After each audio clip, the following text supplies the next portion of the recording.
Let's talk about arrays in Java. Hello everyone, this is Ali Reza. Welcome to the Mentor Code Lab. Today we'll talk about arrays and what is the use cases of arrays in Java. We are talking about arrays before continuing the loop concept because when we go into for loops, I want to use arrays and the knowledge about arrays are needed. We are aware that we can hold different values into some variables. However, what if I want to have a group of values that are almost the same in the concept inside a single variable? For example, what if I want to store some car names under the single variable name that is possible under the same identifier?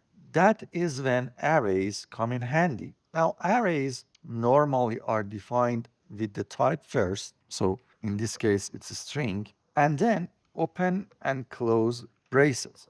This identifies an array of type string. Now, the name, cars, this is the identifier of this variable, equals to. There are different ways of identifying an array. We can say new, and you see that string array is there. However, this means that the array will be empty. In this case, we want to initialize the array with some values inside of it. The way for doing that is by opening and closing curly braces and then putting a semicolon at the end. And between the curly braces, we put our values separated with a comma.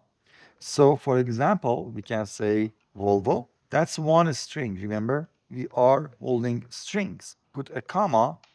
The next one will be BMW, then Ford, and for example, Mazda. Okay, now we are finished. Now we have an array called cars that holds four different values as strings. That is how you can initialize an array by itself. So, how to get your hand on one element? Remember, the arrays are indexed based on zero. So, this is index zero, this is index one, this is index two, and this is index three. So, if I want to get my hand on the first element on an array, I should use the index zero. So I will say cars braces index zero equals to, and now I can change the value of the first index. It was Volvo, now it became Opel. And if I now say system.out.println and I call for cars at index zero, if I run the application, you will see that it prints Opel for me because I changed the zero index to Opel. And let's duplicate it three times, index one, two, and three. And then again, run the application. So you see it prints Opel, BMW, Ford, and Mazda. Now, what if I want to say cars at index 4 equals to, I don't know, again, Volvo. Why not? And then I want to say print 4. Now remember, I had indexes up to 3. If I print it, you see that we get an exception. The exception says that the index 4 is out of bounds for length 4. Means that this array is capable of carrying 4 different values. And you are accessing an index out of the boundary because the boundary is 0 to 3 and you are accessing index 4 and that is not there. No matter if you are assigning a value or you are printing a value or you are getting your hand on an index that is outside of the boundary, you will get this exception. We will talk about exceptions a lot in future, but the exception here is called array index out of bounds exception. This means that you are accessing an index that is outside of the capability of this array. So how can I make things work? We need to change the size. As you move through the IntelliSense, looking at method calls, you will see that there is no method actually to increase the size of an array. So this is critical to remember. If you want your array to be capable of handling more than just these values, you have to identify the size at the start. For example, if I would want my cars to have one more extra slot, 5 values, I would say cars equals to new string array, but here I would put a number inside like 5. And then here I would just say cars equals to that. Well, you see now we have an error here because it says array initializer is not allowed here. What if I cut it and put it here? Then we have another error expecting semicolon. So basically, you can't initialize an array like this after initializing like this. The way to go now is to just assign each index separately or inside the loop, and there is no other way around it. Basically, if you are initializing an array like the top line, you have to assign values one per index later, and there is no other shortcut to do it. And this will give you an error. What do we get from this is that there is no way of changing the size of an array after its creation. When we create an array, there is no way in Java to change the size. However, in future, you will see that we have array list, and that is a totally different story. We can change the size there. However, for simple arrays, just remember in Java especially, we can't change the size after the initialization. Now, if I run the application now, you will see that the index 0 is assigned as Opel. The index, the last one, in the index 4, so 0, 1, 2, 3, 4. The index 4 is Volvo. However, index 1, 2, and 3 are not assigned. So now they are null, means nothingness. This is not empty string. This is nothingness. Okay? So that's how you can create an array in one of these two ways, whichever you want. And this is how you change the values or get access to values basically as an example. However, I mentioned a single thing here. Let me copy it.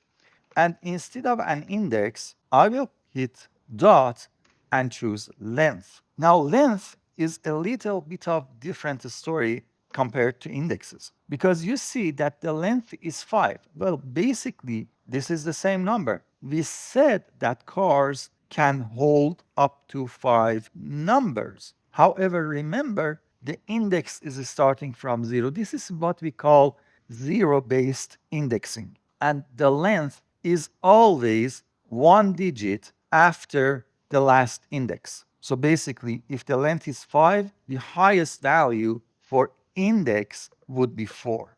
If the length is, I don't know, 99, then the last index would be 98. And this makes people confused when they start programming. But later, when you get used to this zero-based indexing and calling the length, you will see that this is actually very useful when you go into looping for the indexes in a for loop. And don't worry, we will talk about for loop in another video. Okay, let's go and talk about a more complex array system. Let's say that we have some students in school. Now, these students have to study for 4 years in the school. Each year have 2 semesters. And in each semester, they are collecting 3 different values for 3 different classes: math, science, and sport. As simple as that. So if we want to collect all these scores in a single array, what would be the size of array for one single student? The size would be 4 years multiplied by 2 semesters per year multiplied by 3 numbers. So it would be equal to 24. So we have to have an index like this, and it is an integer this time, and we call it the scores new integer of size 24. Now, we can do that. Of course, we can do that. But then we have to remember that the first six numbers are for the first year, then the next six numbers are for the second year, and so on and so forth. And then again, we are breaking those numbers. So inside the first six numbers, the first three ones are for the first semester, the second set are for the second semester. Again, those index 0, 1, and 2 are basically math, science, and sport. So handling this would be a little bit a problem. Now we can do it a different way. We have something that we call multidimensional arrays. It basically means an array that holds an array, okay? So for example, if we say that, hey, we have an integer array of 4 and 2, this means that we have something that is basically like this. One array is this, the first one that has the size of 4. Basically, this means the years, okay? And then inside this array, the elements are arrays themselves. So we have 4 elements here, and these, basically, this is a year, okay? So each one of these is a year. So this is year 1, this is year 2, year 3, and year 4. And inside these, now we have another set. So this array that is 1 year is containing 2 elements, element A and B. Now A is first semester and B is second semester. However, again, I can go deeper and make another dimension here and saying this dimension has 3 values. So basically, now I done this. This is one element and this is the second element. Okay, what did I do now is that I'm saying that, hey, this is semester 1 and this is semester 2. Now, inside each one of these, I can hold 3 values. For example, I don't know, 75, 98, and I don't know, you'd say 84. So now I know that this is math score, this is the science score, and this is the sport score. And again, for the second semester, I have something like 77, 96, and 87. So this is the first year score, as simple as that. And let me actually remove this section so that this will work. And I will put a comma here. And you see that the errors are gone, but we have a little bit of problem here because now I need to assign more values. So this is first year. Now this is the first semester and this is second semester, okay? When we get here, we are dealing with the second year. So again, inside the second year, we will have the first and second semesters. And let's say that we have, for example, 82, 80, 90, and 92, and then 88 and 85. And same deal is happening for the third year. So let's say that this year the math was really hard. So he has some health issues maybe in the near the end of the year. And because of that, all the scores are dropping like so. And for the last year, 85, 89, 90, 95, and then 82 and 87. Okay? So this is a multi-dimensional array of a single student's scores. It has one dimension for the years, one dimension for semesters, and another dimension for numbers. So basically, it's three-dimensional array. And you can easily say that this is a three-dimensional because you are seeing 3 pairs of braces. Now, how can I access this? Well, I will say system.out.println. I want the scores for the second year. Now, we remember that indexes start from 0. So 0 is the first year. This is the second year. And then I want the second semester. And I want the science, remembering science is the second number. And that's it, basically. So if I run the application now, you see 85. 85 is the second year, second semester. And sorry, I would say 1. And index 1, it should be 92 because the science is the second one. And there we go. We get that. So if I just comment these guys out, or actually remove them because we don't need them anymore. And this is how you can hold a multi-dimensional array for a single student. Now, let's say that we have, I don't know, 100 students. So we know that we already have 100 students, and this was for the first student. Now I can add another array on top of this, and this whole thing will become student index 0 or first student. So you see that I can then put a comma here, copy this whole thing, go down and make it a student 1, index 1, and this is the second student, for example, and then change the values. Okay, so now we are lacking an index here, and you see that there is a yellow line. If I run the application, you see that it says nothing because, well, basically we are lacking a value here, and system.out.println doesn't have anything to print a whole thing. Basically, what we are doing here is saying, hey, go to the second student, this one, go to the second year, this one, and go to the second semester, this one. Then what? We are getting an array here, and println does not printing an array here for you, okay? Well, actually, I think it's printing something, but it's meaningless here. So if I want, for example, this sport, now I have to put another index at the end because now we are dealing with 4 dimensions, and now I should get this 70 out of it. And there we go, we got it. And that yellow line is gone. So without this second index, let's see the warning. It says implicit call to toString on array. What does this mean? It means that, hey, you are getting an array from this part of the code, score 1, 1, 1, because we said that it's an array. And then it says you are internally trying to convert this array to a string by the compiler, and it may not give you the proper result. And as we saw, the result was gibberish.